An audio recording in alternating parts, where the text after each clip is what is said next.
Assalamualaikum warahmatullahi wabarakatuh. Perkenalkan, nama saya Wahyu Darmastia dari 12KI3. Saya dari Rombel F ingin menjelaskan tentang PPT saya. Oke, di sini saya akan menjelaskan tentang PPT saya. Nah, PPT saya berisi tentang pengolahan limbah zat cair secara kimia. Nah, pertama-tama kita harus mengerti apa itu limbah. Limbah adalah buangan yang dihasilkan dari sesuatu kegiatan baik rumah tangga maupun industri. Contoh limbah itu ada cair dan gas. Nah, sumber limbah cair itu ada 5. Yang pertama, limbah domestik. Yang kedua, limbah industri. Yang ketiga, ada limbah perbengkelan. Yang keempat, ada limbah pertanian. Dan yang kelima, ada limbah resapan air. Tujuan pengolahan limbah. Tujuan pengolahan limbah itu mengurangi kandungan bahan pencemar di dalam air, terutama senyawa organik, padatan tersuspensi, mikroba patogen, dan senyawa organik yang tidak dapat diuraikan oleh mikroorganisme yang terdapat di alam. Nah, teknologi pengolahan limbah cair. Nah, limbah cair itu tuh ada pengolahannya. Nah, pengolahannya itu tuh untuk memisahkan bahan pencemar secara kimia menggunakan reaksi kimia. Metodenya itu ada koagulasi, flokulasi, neutralisasi, oksidasi, reduksi, redoks. Yang pertama ada koagulasi.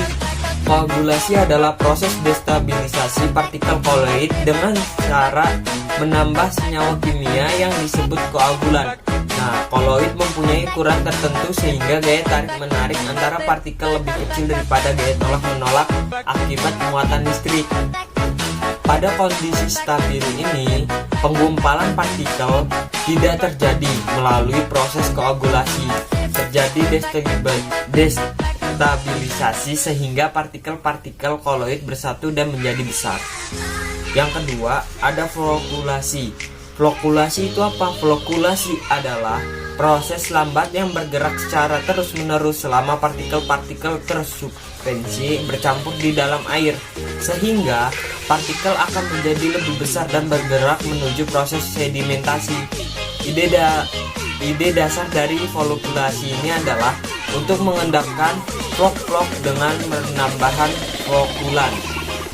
Nah, yang ketiga ada netralisasi. Netralisasi adalah perlakuan netralisasi ini dilakukan untuk menghilangkan asiditas atau alkalinitas. Pada umumnya, semua treatment air limbah dengan pH yang terlalu rendah atau tinggi membutuhkan proses netralisasi sebelum limbah tersebut dibuang ke lingkungan. Nah, selanjutnya ada redoks.